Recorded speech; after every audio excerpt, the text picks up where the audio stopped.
Mesdames et messieurs, bonsoir et bienvenue à cette émission d'Info 9. Construite en 1917, l'église Saint-André de Lasserre a grand besoin de rénovation. Le président de l'Assemblée de la Fabrique de la paroisse Saint-André, M. Gilbert Barrette, vient nous en parler. M. Barrette, bonsoir. Bonsoir, M. Lacasse. 100 ans. Elle est encore droite comme un chêne, mais elle a besoin, là, c'est l'intérieur un petit peu qui commence à... Elle a bougé un peu, mais de façon égale. De façon égale. Elle a 100 ans, mais là, on s'aperçoit que là, il y a des sous à mettre dedans. Ouais. Puis, ce serait quoi, disons, là, les principales rénovations qui sont comme urgentes? Oui. Tout d'abord, on a fait appel à une firme en architecture pour faire ce qu'on appelle un carnet de santé, pour élaborer un carnet de santé. Ça veut dire ça, l'autopsie du bâtiment à partir du vide sanitaire jusqu'au clocher. OK. Et on nous décrit un document important qui est utile dans les démarches pour des subventions éventuellement et aussi pour nous informer et nous tenir au courant sur la santé de notre bâtiment. OK. Et effectivement, au niveau de la fenestration, on nous dit que c'est dans un état pitoyable, donc urgent. Et aussi, ce sera plus tard le toit. Mais actuellement, là, c'est la fenestration qu'on attaque. On dit, M. Barrette, que la fenestration est la même. Elle n'a jamais été changée. Donc, elle est là depuis 100 ans. Absolument. Oh, c'est entre 75 et plus. En tout cas, c'est beaucoup. Oui, en tout cas. Mais déjà à 75 ans, c'est beaucoup. Est-ce qu'il y a déjà eu un entretien? Sûrement, mais je peux pas. Oui. On n'a pas d'un document là quand. Non. Je sais qu'on a fait faire une évaluation il y a à peu près 5 ou 6 ans. OK. C'est quoi ça coûterait pour rafraîchir en termes de mastic, aussi d'isolation, de peinture. Et c'était tout près de 45 000 parce que ça prend un échafaudage sécuritaire et c'est quand même long et il y a 62 fenêtres à différentes hauteurs. Donc, et aussi, on aurait demeuré avec des vieilles fenêtres. C'est ça, exactement. Donc, devant tout ça, après discussion, ça fait quasiment 2 ans qu'on travaille sur le sujet, qu'on s'informe. Et aussi, on était admissible par patrimoine religieux à une subvention. Ouais, mais pour ce faire... Que vous avez refusé. Qu'on a refusé. Mais avec raison. Avec raison, parce qu'il aurait fallu, pour avoir communiqué au moins 2 reprises avec le responsable à Montréal, il aurait fallu retourner et ça fait partie des conditions, ça. Il aurait fallu retourner des fenêtres en bois. J'ai rien contre le bois, je suis un bricoleur, j'adore le bois. Mais quand on pense à ceux qui vont nous succéder pour faire l'entretien, ça veut dire autour de 8-10 ans max, il y a des vérifications à faire. Ça veut dire échafaudage et tout ça. Donc, c'est pas l'héritage qu'on voulait laisser à ceux qui nous suivent. C'est donc dire, si on s'entend bien, c'est que subvention du patrimoine religieux à 70 du financement des travaux, mais il fallait que ce soit exactement comme c'est aujourd'hui, dans le sens que les châssis sont en bois. Aujourd'hui, il aurait fallu qu'ils soient encore en bois. En bois, et d'autant plus ce qui nous complique un peu la vie, étant dans le nord du Québec, en Abitibi-Témiscamingue, en fait, les menuiseries ou encore les ateliers qui font ces retouches et qui fabriquent, au nord de Montréal, il n'y en a pas. En tout cas, on nous en a pas suggéré. Je suis même allé visiter un atelier à Québec et sur place, il est en train de réparer l'église de Granby et Arthabasca et ils doivent mouler. Ça veut dire, enlevons nos fenêtres ici. Oh, OK. En transport. Okay. On les envoie là-bas. Là-bas et là, ils moulent exactement la fenêtre qu'on a. Et ensuite, ça revient. Donc, c'était quand même assez compliqué.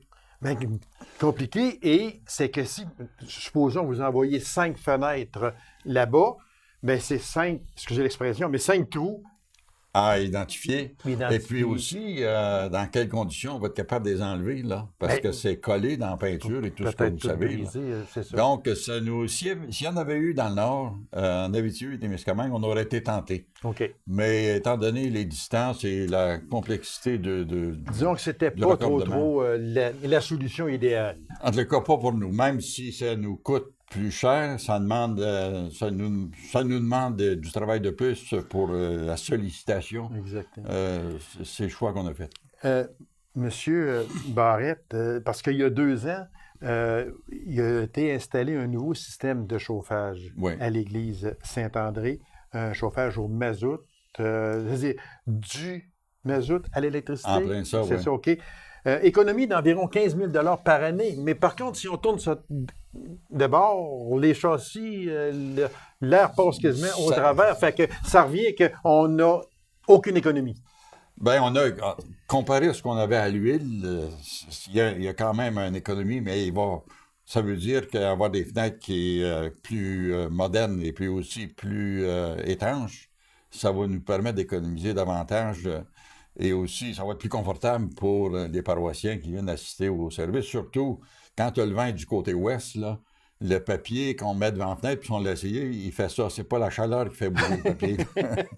Fait que c'était des éléments on considérés. comprend. Ouais. Monsieur Barrette, c'est que aussi, les fenêtres, il a été décidé qu'ils seraient faites en PVC. Oui. Donc, on peut y aller localement, Absolument. ce qui est très important aussi. Puis, il y en a 62. Oui. Alors, je pense que le choix là, était quand même, ce qu'on peut dire, facile à faire, assez facile à faire, dans le sens que, comme vous l'avez expliqué, défaire un châssis, l'envoyer dans la région de Québec ou peu importe, de retourner, tandis que si on parle, puis on peut dire aussi, localement, Roberge qui fait des châssis aussi, donc ce serait beaucoup plus avantageux. C'est ça. Et il y a un point important qu'en tout cas, nous, on tenait, et aussi Patrimoine religieux ne nous ont pas nécessairement demandé, mais c'était clair que c'était un élément important, de garder à peu près le même carrelage pour nous permettre de garder notre admissibilité à un aide additionnel qu'on pourrait avoir pour la toiture. Ah, OK. Donc, c'est un élément important, ça, qu'il ne fallait pas négliger. Et ça veut dire que le carénage va ressembler étrangement à ce qu'on a actuellement. À ce qu'il y a actuellement. Oui.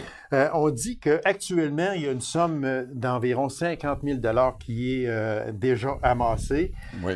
Plus un prêt du diocèse d'Amos de 80 000 sans intérêt. Oui. Alors, ça veut dire qu'au moment où l'on se parle, il y aurait un manque à gagner de 70 000 Vous envisagez de le prendre de quelle façon? C'est déjà démarré la cueillette depuis début octobre et on est, je dirais, là, ce matin, on est presque au moins, on passe la demi, au moins plus près de 60 déjà de ramasser. OK. Donc, ça va bien.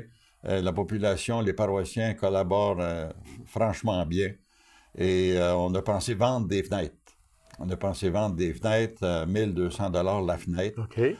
C'est toute grandeur confondue. Parce que si on avait vendu ça au pied carré, on a un œil de bœuf qui peut coûter 300, puis une fenêtre de 19 pieds par 4 pieds. Quand on regarde dans le clocher ici, là, on en voit 2 très grandes fenêtres. Fait que c'est sûr qu'avoir été au pied carré. C'est ça. Fait qu'on a pensé d'avoir un prix uniforme qui est assez accessible et aussi reçu d'impôt qui est remis aux gens qui contribuent. Et à l'arrière de l'église, on aura une espèce de tableau des donateurs. Les noms seront inscrits avec le nombre de fenêtres qu'ils auront acheté. Et ça va être demeuré en permanence. Puis dites-moi une chose, M. Barrette, parce qu'on parle de grandeur, OK? Ouais. On parle de 1 200 $, peu importe la grandeur. Absolument. Est-ce qu'il y en a qui vont se battre pour avoir les 2 grands châssis en avant? Et il y a aussi 8 ou 10 fenêtres qui longent les allées. Aussi, c'est des grandes fenêtres. C'est des grandes fenêtres. De 19 pieds par 4. Donc, ça aurait été intéressant pour ceux qui auraient acheté ces fenêtres-là d'avoir le nom d'inscrit dans le bas. Mais la personne qui a acheté la fenêtre qui est en arrière de l'orgue ou en haut du chœur, ben c'est moins... C'est moins visible un peu. Donc, c'est pour ça qu'on a pensé d'avoir une espèce de tableau des donateurs pour que ça soit plus équitable. Donc, au moment où l'on se parle, on est en novembre. La campagne va bien, environ. Le manque à gagner était de 70 000 Oui. ou environ. Il y aurait environ 60 qui seraient amassés au moment Oui. où on se passe, ça veut dire une quarantaine de mille dollars. C'est ça. Cette campagne-là, elle est en fonction actuellement. Elle se termine quand? Nous, on pense que fin novembre, on devrait avoir, du moins, on espère, puis Oui. on est confiant que fin novembre, ça devrait être pas mal complété. Mais de toute façon, s'il y a d'autres, on peut poursuivre après les fêtes, là, mais on pense bien que d'ici à fin novembre, là, on devrait avoir complété la somme nécessaire. Et les travaux seraient prévus, début des travaux pour quand? Dépendant du climat, disponibilité d'entrepreneurs, ça serait soit novembre ou au mois de mai, selon les mêmes conditions, selon les mêmes prix. Est-ce qu'à ce moment-là, il est possible que l'église soit fermée pour les travaux? Bien non, c'est pas prévu. Ça n'a pas été prévu encore? Non, ça c'est...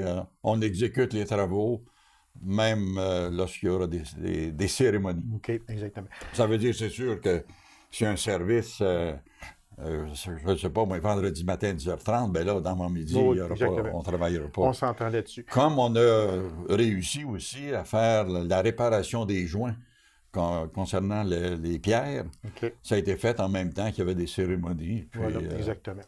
Donc, M. Barrette, on invite la population à être généreuse, et on le sait, toujours à chaque fois que quelque chose se passe, tout le monde se serre les coudes, et puis on est déjà rendu, comme vous dites, à 60 %.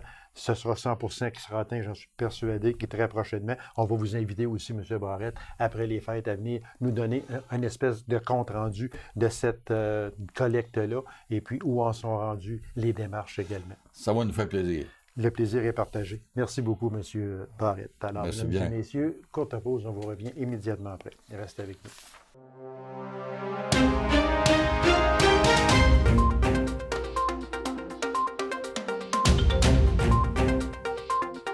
Elle vient nous présenter la série de spectacles pour l'hiver 2019 à la ville de La Sarre. Mesdames et messieurs, la responsable des spectacles pour la ville de La Sarre, pour également aussi pour l'hiver 2019, Mme Marie-Luce Doré. Marie-Luce, bonsoir. Bonsoir. Encore, j'aime ça, les gens disent Monsieur Brochette, parce que ben oui, je dis oui, il y a une belle brochette, puis on ne peut pas aller à l'inverse de ça. C'est encore une belle brochette. Mais si vous ne le disiez pas, je serais déstabilisée. Ça fait 10 ans quand même. Ben, c'est vrai. Hein? Une belle brochette. On ne perd pas nos vieilles habitudes qui sont bonnes. Exact. Marie-Luce, c'est vrai qu'il y a encore de beaux spectacles. C'est varié. C'est ce que j'allais dire. Je trouve que dans mes dernières programmations des dernières années, là, c'est la plus variée. C'est vrai. Je suis assez contente du travail que j'ai fait parce qu'on a du théâtre, mais on a de la chanson pour tous les genres, classiques. On a de l'humour, mais de l'humour différent aussi. Pas nécessairement ceux qu'on... des fois, les gros noms, mais ça dépend toujours, je l'ai déjà dit, hein, de l'offre. Oui, moi, exactement. Dans le fond, ça dépend toujours de ce que je me fais offrir, puis on essaie de bâtir une programmation avec ça. Mais je pense qu'on a quelque chose de Oui, le fun. parce que là, j'ai hâte, mais pas tout de suite. On n'en parle pas tout de suite. On va aller avec les dates, mais j'ai hâte qu'on parle du 4 avril. Parlons-en. Le 4 avril. Ah ben OK, là, c'est vous qui venez ici, c'est pas moi. Marie-Mé, je sais qu'il y a beaucoup de gens qui me le demandent si elle va venir à la Sarre. Donc oui, elle va être à la Sarre le 4 avril à la salle des Jardins. Ça va être en vente le 4 décembre prochain. Ça, c'est important. Sur Ticket Accès. Fait que trompez-vous pas parce que ça va se vendre très rapidement. Ça va être à guichet fermé, c'est certain, certain. Oui. Donc, c'est son spectacle, Elle et moi. Elle a changé son look aussi un peu. Oui, ben elle est devenue maman. Elle a changé d'équipe aussi. Oui, elle a changé d'équipe et puis elle a changé de chum. Exact. Elle a fait des gros changements dans sa vie. On a été un petit bout de temps, on ne la voyait pas. Ouais. Puis tout d'un coup, là, elle revient en force. Et La Sarre... On est très content de l'avoir à La Sarre. Oui, vous allez l'avoir et on devrait dire on va l'avoir, tout le monde. Oui. Fait que Marie-Mé, spectacle Elle et moi, c'est le jeudi 4 avril, mais n'oubliez pas ce qui est très important, c'est la mise en vente, c'est mardi le 4 décembre, ça va venir très vite. Exact. On poursuit avec les spectacles à la salle Desjardins pour le vendredi, le 11 janvier prochain. C'est le premier spectacle de la saison. C'est une pièce de théâtre qui s'appelle « On t'aime, Michael Gouin ». Michael Gouin, dans le fond, qui est un des acteurs de la pièce. C'est vraiment son nom. C'est le conjoint aussi. Et elle joue dans la pièce également de Léane Labrèche d'Or, Marie-Soleil Dion, plein d'autres acteurs. C'est une comédie. On s'entend, c'est beaucoup d'acteurs qu'on voit dans les dernières années dans les émissions comme Like Moi ou des émissions à sketch un peu qu'il y a eu. Donc, c'est sûr que cette pièce-là, on s'en va vraiment dans l'humour, un peu, c'est déjanté, tout ça. Oui, parce que quand on connaît les acteurs, c'est ça. Puis l'histoire, dans le fond, pour vous donner un aperçu, c'est un peu comme une reprise du film, vous savez, Misery. Avec Kathy Bates. Dans le fond, c'est comme une famille qui kidnappe Michael Gouin, le comédien, parce qu'il l'aime, on t'aime Michael Gouin. Fait que là, dans le fond, fait que là, il kidnappe. Fait que c'est ça l'histoire, c'est ça la prémisse de l'histoire, puis je pense que ça devrait être très drôle. C'est le 11 janvier, puis c'est en vente avant Noël, donc si vous voulez offrir comme cadeau, je pense même à vos ados ou jeunes adultes, ça devrait leur plaire. Fait que c'est le 5 décembre que c'est en vente. Puis une chose que je me rends compte, c'est qu'il y a beaucoup de mise en vente en décembre. Absolument, pour les cadeaux de Noël. Voilà, exactement. À tout bout de champ, on dit, qu'est-ce que je pourrais offrir à mes parents? Qu'est-ce que je pourrais offrir à mon grand frère? Puis là, ce que je trouve, c'est que c'est vraiment des spectacles, en tout cas pour pas mal l'ensemble de la programmation, qui peuvent plaire à un très large public. Exactement. Le jeudi 24 janvier prochain. Puis justement, en parlant de l'âge public, les 3 accords. Écoutez, je pense que qui n'aime pas les 3 accords, levez la main. Non. Tout le monde a la main baissée, oui. Moi, je les adore, en tout cas. Leur spectacle, beaucoup de plaisir. C'est le nouvel album qui vient de sortir là, dans les dernières semaines. Donc, moi, les 3 accords, pour les avoir vus en spectacle, les gens adorent. On chante, on danse, on connaît tous les succès. Puis c'est en vente pour Noël aussi le 6 décembre. Fait qu'encore là, un beau cadeau. Une pièce, 2 hommes tout nus, c'est le 31 janvier prochain. Oui, c'est une pièce qui a été présentée. Dans le fond, c'est avec une compagnie, la compagnie Les Productions par la Petite Porte. C'est à Rouen. Cette pièce-là a été présentée en théâtre d'été l'été passé à Rouen. Elle vient d'être présentée cet automne au Théâtre du Cuivre, aussi devant une très, très belle salle, presque même à guichet fermé. Là, ils vont faire continuer une tournée en Abitibi-Témiscamingue, donc vont s'arrêter à la serre à la salle Desjardins. Un prix très abordable, 18 pour tous, puis c'est en vente aussi avant Noël. Puis c'est les comédiens et animateurs là, qui sont derrière les Volubiles aussi à Rouen. Donc, je pense qu'on se trompe pas, là, vous devriez encore une fois rire pas mal avec ça. Exactement. Et puis, comme on disait, la mise en vente est le 7 décembre. Philippe Laprise. Dans son spectacle, je m'en occupe. Je m'en occupe. Lui, c'est encore une fois une valeur sûre. Encore une fois, j'ai un large public. Autant les petits qui le suivent avec VRAC, avec les émissions jeunesse, puis les personnes plus âgées. Puis c'est en vente aussi avant Noël. C'est en vente le 11 décembre. C'est le 22 février à la salle Desjardins. C'est le 22 février, voilà. Simon Leblanc, c'est le jeudi 21 mars. Simon Leblanc, la dernière fois, commençait, avait rempli, dans le fond, était dans notre petite salle à guichet fermé. Là, on est dans la grande salle pour Simon avec son spectacle Malade. Puis on sait, lui, il est fou. Non, mais non, c'est vrai, en entrevue, il y a une imagination, un rythme. Ça sort de tout mon côté. Oui, c'est ça. C'est ça qui se passe en spectacle aussi. C'est en vente le 12 décembre pour un spectacle qui va être le 21 mars. Surveillez, là, on le dit chaque fois, en décembre, il y a beaucoup de mises en vente pour les spectacles. Et les mises en vente, là, la porte est ouverte à le dire, c'est que dans le fond, les mises en vente débutent à 13h. Puis nous, dans le fond, il n'y a plus de vente par téléphone, c'est au comptoir à la Maison de la Culture ou en ligne. Sur Ticket Accès. On poursuit pour le 26 mai, Tire le Coyote. Tire le Coyote qu'on vient de voir à la disque, qui donne son spectacle, je pense qu'il est en nomination pour le spectacle de l'année justement à la disque. C'est vraiment un artiste à voir. C'est un artiste qui a une voix très particulière, mais qui nous envoûte. Ça va vraiment être bon. C'est le 26 mars, puis c'est en vente à partir du 13 décembre. 13 décembre. Sylvain Cossette, le 29 mars. Sylvain Cossette, je ne sais pas si vous aviez vu quand il avait fait sa série de spectacles sur les 70s, dans le fond, les années 70. C'est tous les succès. Il avait sorti des CD de ça aussi. Là, dans le fond, il y en est aux années 80. Donc, c'est Hades. Puis, c'est tous des succès des reprises des années 80. Donc, tu sais, Elton John, Billy Joel, tu sais, tout vous connaissez, Oui, bon, là, le répertoire des oui, années oui. 80, Oui, du oui. classique Ben rock. oui, alors que j'ai... Ben oui.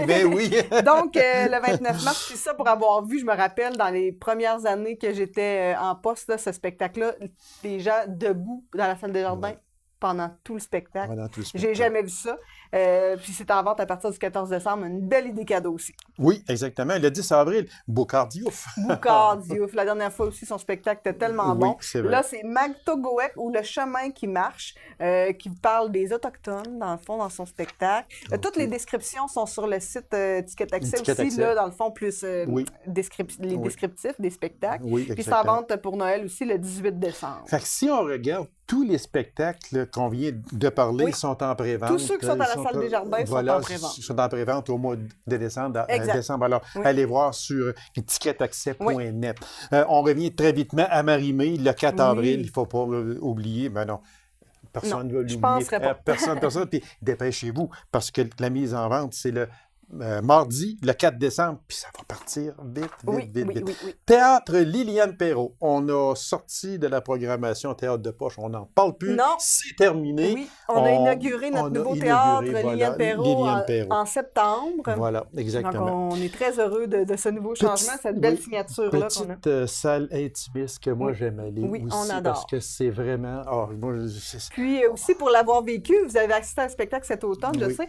On a changé le lieu d'accueil aussi. Les gens rentrent par la Maison de la Culture. On peut voir le centre d'exposition. Et en passant, félicitations Merci. parce que c'est vraiment beau. C'est chaleureux. C'est chaleureux, voilà, c'est le mot que je cherchais. On rentre comme si on entrait dans le salon chez nous. On est très contents, oui. Fait que l'accueil, donc trompez-vous pas, on rentre vraiment par la Maison de la Culture, au 195 principal.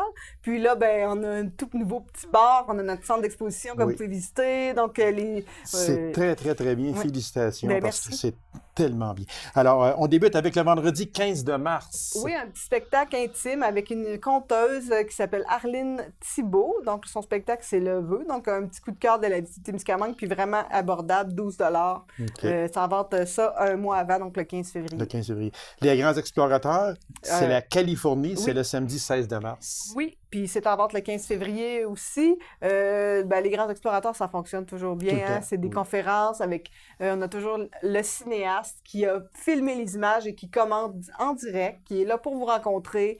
Donc, on a cet hiver la Californie.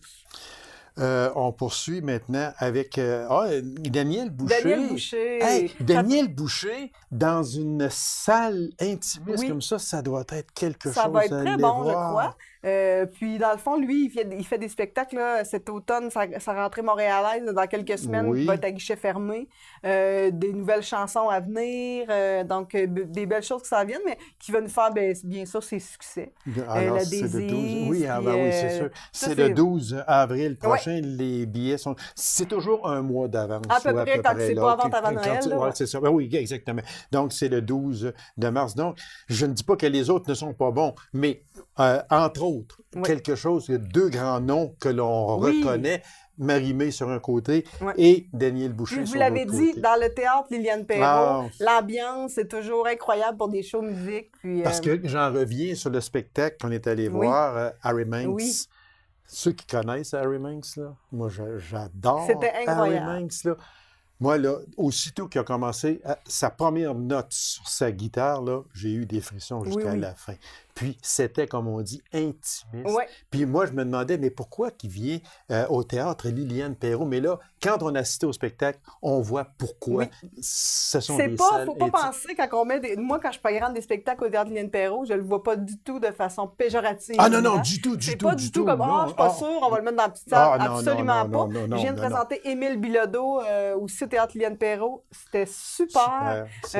Puis eux autres, ils préfèrent des fois, tu sais, d'avoir ce genre d'ambiance. Surtout dans les shows musicaux, il y a une ambiance. Puis moi, je suis certain, j'ai suivi Harry Manx, puis je suis certain que lui, là, dans cette petite salle-là, ça a été extraordinaire pour lui. Mon Dieu, que le temps passe vite. On a toujours des concerts classiques. Dans le fond, c'est tout en ligne, là, mais tu sais, on a les jeunesses musicales puis l'orchestre symphonique. Puis on a le Festival des langues sales aussi qu'on s'associe pour la présentation d'un spectacle d'humour avec eux.